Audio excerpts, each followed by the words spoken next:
प्रिय मित्रों नमस्कार। मैं अजय सोलंकी, एस्ट्रो एडवाइज़र और इसके साथ ही फ्लूटिस्ट यानी बांसुरी वादक। आज के ज्योतिष एपिसोड में अपने एस्ट्रो चैनल में आपका हार्दिक स्वागत करता हूं। आज के ज्योतिष एपिसोड में मैं आपको बतलाने जा रहा हूं कि अप्रैल माह में मेष लग्न राशि के लोगों के लिए अप्रैल माह की उनकी गोचर कुंडली में क्या खास बातें हैं। यह अप्रैल माह की मेष लग्न राशि के लोगों की गोचर कुंडली है।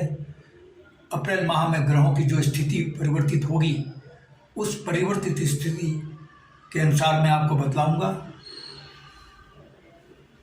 14 अप्रैल से सूर्य देव मेष राशि में गोचर करने जा रहे हैं। 14 अप्रैल तक मीन राशि में रहेंगे, लेकिन 14 अप्रैल से मेष राशि में गोचर करेंगे।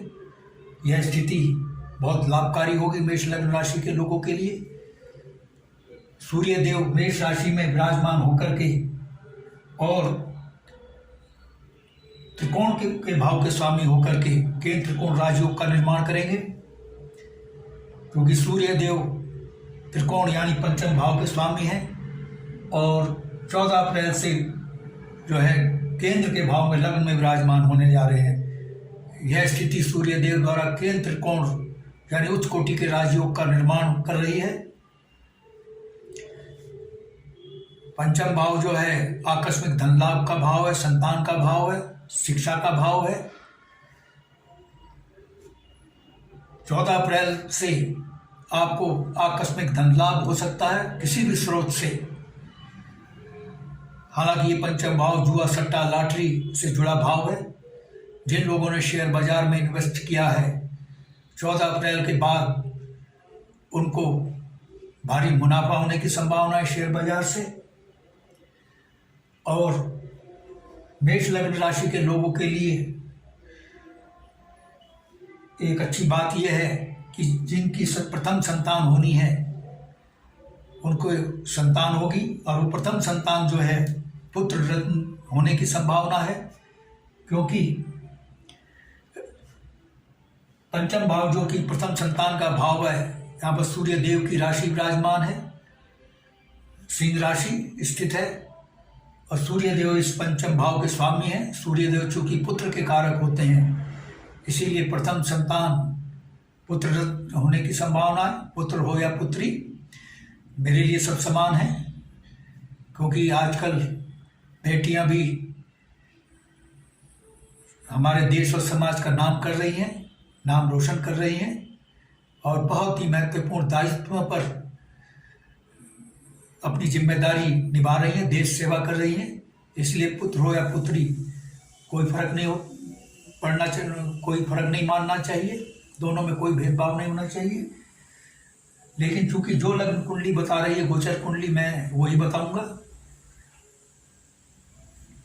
और इसके साथ ही समाज में आपका मान सम्मान 14 अप्रैल के बाद बढ़ेगा। सूर्य की भांति आपके व्यक्तित्व में चमक आएगी, आपकी लोकप्रियता बढ़ेगी और उच्च शिक्षा पाने के योग बन रहे हैं। शिक्षा में जो बाधाएं आ रही थी वो दूर होंगी और सरकारी नौकरी पाने के योग बन रहे हैं, क्योंकि सूर्य देव जो है शासन, प्रशासन, सरकार, हुकूमत का प्रतिनिधित्व करते हैं। जो लोग सरकारी नौकरी पाना चाहते हैं, बेरोजगार हैं, अप्रैल माह में मेष लग्न के लोगों के लिए सरकारी नौकरी लगने के योग बन रहे हैं।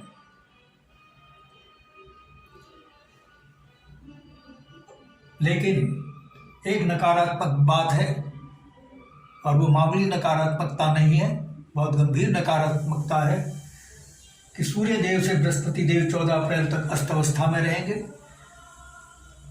14 अप्रैल तक सूर्य और बृहस्पति देव में बहुत ही क्लोज कंजंक्शन रहेगा। सूर्य और बृहस्पति देव की बीच की जो दूरी है वो 11 डिग्री से बहुत कम रहेगी। इस स्थिति से सूर्य देव से बृहस्पति देव अवस्था में रहेंगे। बृहस्पति देव का अस्त होना कुंडली के लिए बहुत ही अशुभ होता है, क्योंकि बृहस्पति देव कुंडली के बहुत ही लाभकारी भावों के नैसर्गिक स्वामी होते हैं। जब नैसर्गिक स्वामी अस्त हो जाए तो लाभकारी भावों के लाभों से जातक और जातिका वंचित हो जाते हैं। बृहस्पति देव द्वितीय भाव बचत भाव के स्वामी, परिवार भाव के स्वामी, वाणी भाव के नैसर्गिक स्वामी होते हैं। पंचम भाव के स्वामी यानी आकस्मिक धन लाभ के स्वामी होते हैं। संतान भाव के स्वामी कहलाते हैं नैसर्गिक। और भाग्य नवम भाव यानी भाग्य भाव के स्वामी कहलाते हैं। दो त्रिकोण भाव के स्वामी होते हैं। और कर्म भाव और आय भाव के स्वामी होते हैं। इन भाव की इन भाव से संबंधित परिणाम आपको नकारात्मक मिल सकते हैं 14 अप्रैल तक। यानी आपका भाग्य अस्त अवस्था में रहेगा 14 अप्रैल तक, जब तक बृहस्पति देव अस्त अवस्था में रहेंगे। क्योंकि नवम भाव जो है, जिसके नैसर्गिक स्वामी बृहस्पति देव होते हैं, पिता का भी भाव है, उस शिक्षा का भाव है। पिता के स्वास्थ्य में गड़बड़ी हो सकती है, पिता पुत्र में अनबन हो सकती है, उस शिक्षा पाने में व्यवधान आ सकते हैं और आकस्मिक धनहानि हो सकती है। क्योंकि बृहस्पति देव आकस्मिक धन लाभ के भाव के भी सामने होते हैं। संतान सुख में कमी आ सकती है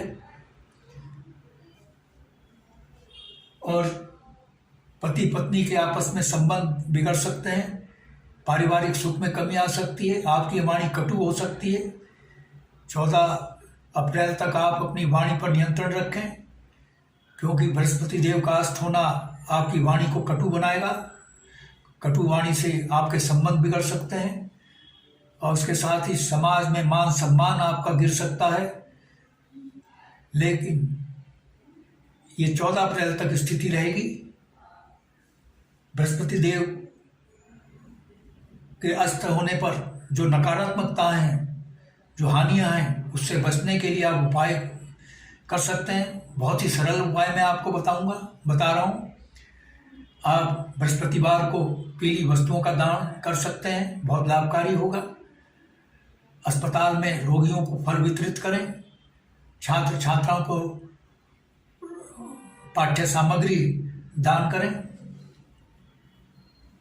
और हल्दी की गांठों को पीले वस्त्र में बांध करके तकिए के नीचे दबा कर रखें और पुखराज रत्न धारण करना आपके लिए बहुत लाभकारी होगा। बृहस्पति देव के अस्त होने की नकारात्मकता से इन उपायों को करने से आप बच सकते हैं। लेकिन 14 अप्रैल के बाद जैसे ही बृहस्पति देव अस्त अवस्था से बाहर आएंगे, आपका भाग्य सूर्य की भांति चमक उठेगा। पिता के स्वास्थ्य में सुधार होगा। आपके पिता के बीच संबंध अच्छे होंगे। शिक्षा में जो बाधाएं आ रही थी, उस शिक्षा पाने में वो दूर होंगी। और 14 अप्रैल से पूर्व जब तक बृहस्पति देव अस्त अवस्था में है, आप लंबी दूरी यात्राओं से परहेज रखें। बहुत हानिकारक होंगी वो यात्राएं आपके लिए। लेकिन 14 अप्रैल के बाद आपके लिए लाभकारी लंबी दूरी की यात्राओं के योग बन रहे हैं, विशेषकर धार्मिक यात्रा के योग बन रहे हैं। 14 अप्रैल के बाद आपके भाग्य में वृद्धि होगी, समाज में मान सम्मान बढ़ेगा और सूर्य देव चूंकि केंद्र त्रिकोण राजयोग का निर्माण कर रहे हैं और बृहस्पति देव 14 अप्रैल के बाद अस्त अवस्था से बाहर आ जाएंगे, तो 14 अप्रैल के बाद जो समाज में मान सम्मान आपका दिन दूनी रात चौगुनी रफ्तार से बढ़ेगा। नेतृत्व क्षमता आपकी बढ़ेगी। समाज में नेतृत्व करने की क्षमता और अवसर आपको प्राप्त होंगे। जो लोग राजनीति में हैं उनके लिए, जो लोग राजनीति में हैं, मेष लग्न के लोग, 14 अप्रैल के बाद का समय उनके लिए बहुत ही सर्वाधिक उपयुक्त है। उनको उच्च राजनीतिक पद मिल सकता है।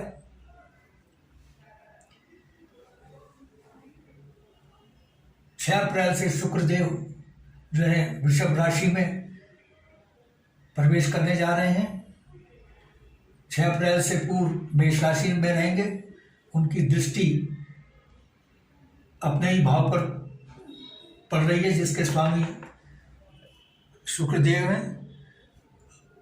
जब भाव के स्वामी की दृष्टि अपने ही भाव पर पड़ती है तो इस भाव में वृद्धि होती है। सप्तम भाव जो है विवाह का भाव है।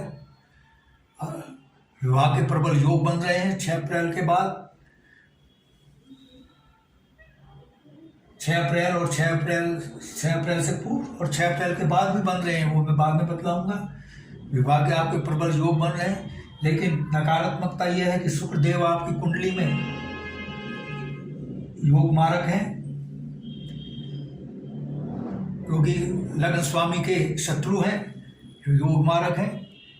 अगर किसी केंद्र के भाव के स्वामी होते तो योग कारक होते, लेकिन केंद्र के भाव के स्वामी भी नहीं है और इसके साथ ही लग्न स्वामी के शत्रु है, इसलिए बहुत योग मारक हैं। विवाह के योग तो सुखदेव बना रहे हैं, लेकिन जीवन साथी मनचाहा आपको नहीं मिल सकता। इसके लिए आपको डरने की आवश्यकता नहीं है। आप सोच समझकर जीवन साथी का चयन करें। आपके पास विवाह के प्रस्ताव आएंगे, उन प्रस्तावों को भली भांति जांचें परखें और कुंडली का मिलान अवश्य करें।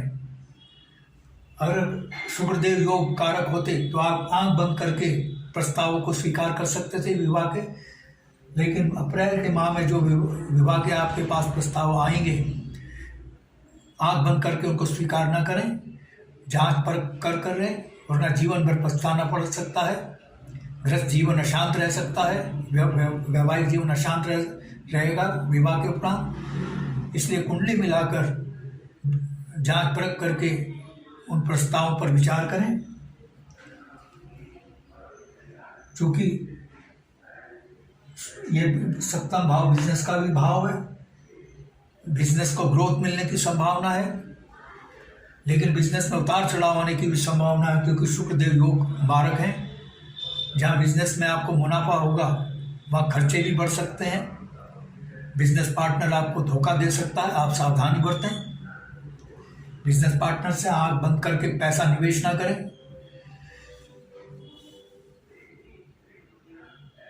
और गृहस्थ जीवन आरंभ में अशांत हो सकता है, पति पत्नी के बीच अनबन हो सकती है,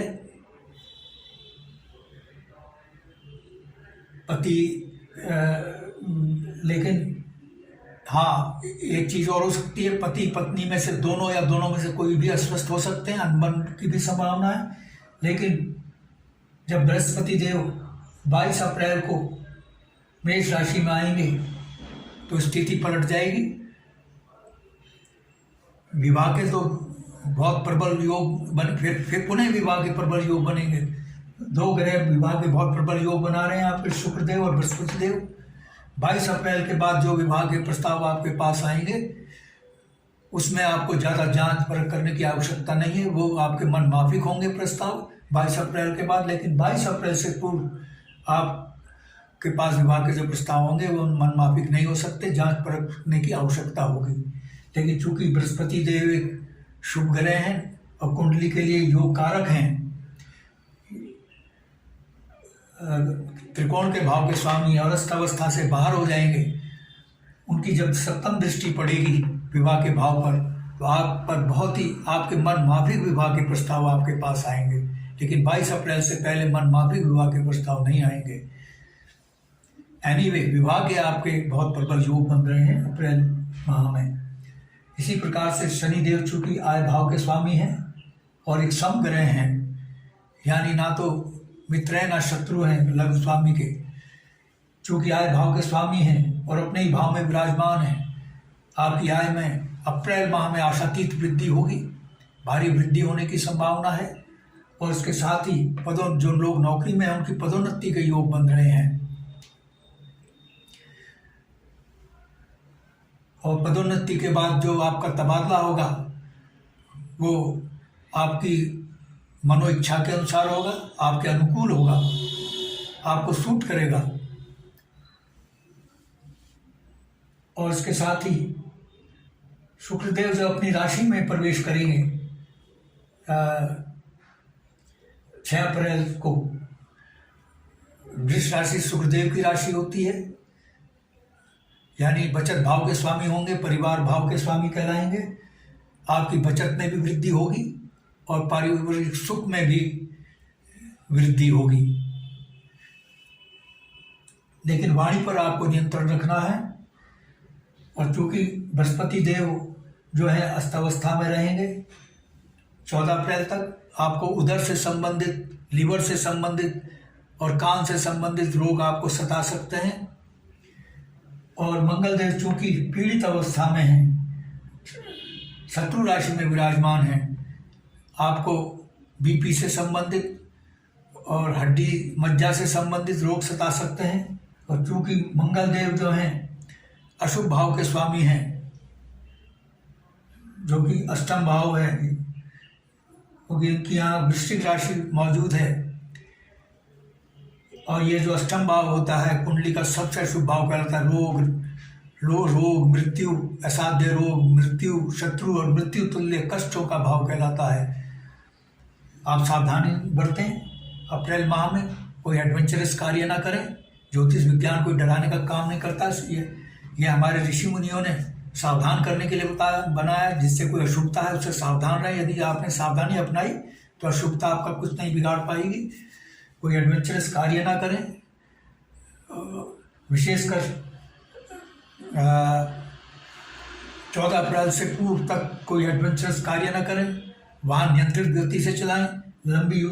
लंबी दूरी की यात्रा से बचें और यात्राओं को अवॉइड करें। लेकिन 14 अप्रैल के बाद आपके लिए मार्ग निष्कंटक है। यात्रा लंबी दूरी की यात्राएं कर सकते हैं और वाहन तो आपको नियंत्रित गति से चलाना ही होगा, क्योंकि मंगल देव पीड़ित अवस्था में आए और अशुभ भाव के भी स्वामी हैं। मित्रों, बताने के लिए तो बहुत कुछ है, लेकिन वीडियो की लिमिटेशन होती है।